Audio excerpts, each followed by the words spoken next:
Welcome to the Counselling Skills module. This is where we talk about what the counselling session actually looks like and the kinds of skills that the person-centered counsellor can draw from when working with a client. You might have been wondering, if you're doing this in order and you've been watching all the theory videos, you might be wondering to yourself at times what on earth the actual session actually looks like in practice.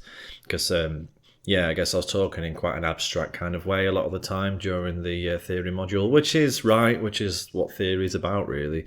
But ultimately you can pull away from what the nuts and bolts of counselling actually is by waxing lyrical too much about theory. I was trying to think about how to do it though, because I don't want to talk about skills without having theory to fall on. I can now draw back to the theory module to explain and explore all the different things that can actually happen in the room, which I think makes this module a lot more meaningful now that you've got some familiarity with the theory, which is why I've done it in this order. But yeah, if you were wondering in the last module what on earth the actual session looks like, this is where we talk about that in quite a lot of depth. Some of the skills we talk about may well be things that you do naturally just when you're interacting with people in your day-to-day life. Even still, I think it's good to analyse and have a think about it.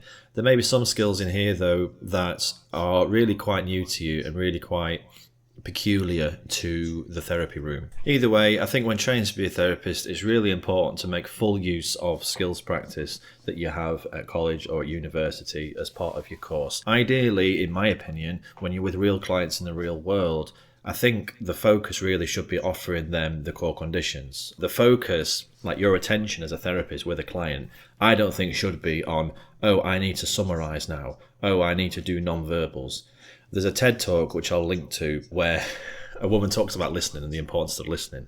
And she makes a really good point where she says people can talk about how to look like you're listening. Make eye contact. Repeat what they're saying. Maybe say the last word that they said to show that you're really tuned into them. And she responds to those ideas by saying you don't need to worry about whether or not someone thinks you're listening to them if you are, in fact, listening to them. And it's similar, I think, with these skills. You can get so in your head about whether you're doing the right thing or saying the right thing that the client isn't your focus anymore. The client is kind of secondary to your worry about getting the thing right. And I was like this when I was first on placement. I felt like I knew the skills pretty well. I'd done all that in skills practice, the immediacy, the paraphrasing and summarising and the non-verbals and all these other things.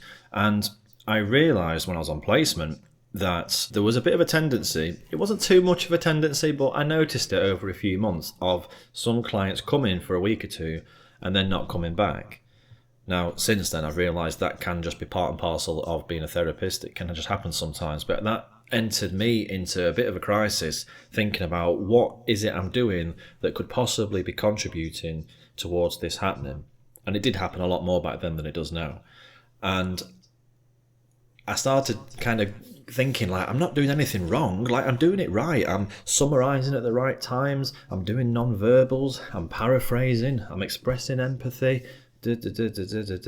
And ultimately, I realised I'm more focused on ticking boxes than I am the person in front of me. When you're first starting out on placement, you want to get it right. You want to make sure that you're as good as possible, and there can be this hypervigilance on yourself and whether you do things right, and it can be harder to simply focus on the client and really be with the client because you're in your own head about whether you're doing it right or not. And I think to some extent that's natural, but ideally I think you want to use skills practice on your course to really get familiar with all the different counselling skills. So as far as possible, when you're with real clients in the real world, you should be focusing on the client and really being with the client and able to trust yourself to use these skills intuitively. My response to that little crisis that I mentioned a minute ago was to just think, I'll just be myself. I'll just say whatever comes naturally to me in the moment and trust that whatever comes naturally to me is an appropriate and a right thing. And as a result of that, I became a lot more genuine, a lot more congruent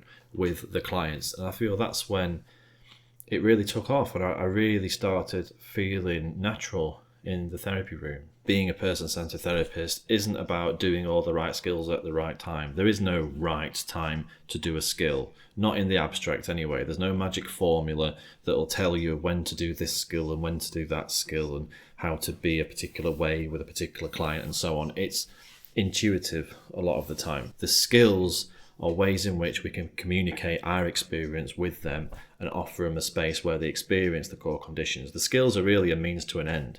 It's good to be familiar with them, but ultimately, I think we need to focus on them and make sure that we are able to draw from them as and when it feels right. But ultimately, I don't think we need to be spending all our time focusing on which skills to use.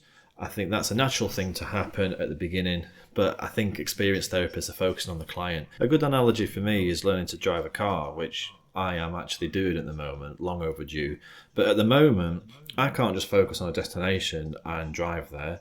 I am very conscious of changing gear, of using the clutch and not crashing and not conking out the car.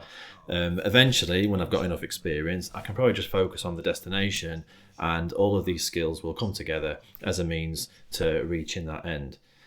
Not now, though, and that may well be the case when you start out as a therapist. Learn the skills, really know them so that you can forget about them in the room at least, and in the room your attention is on your client rather than on using the right skill. If you know them well enough, you can draw from them naturally without having to think about it.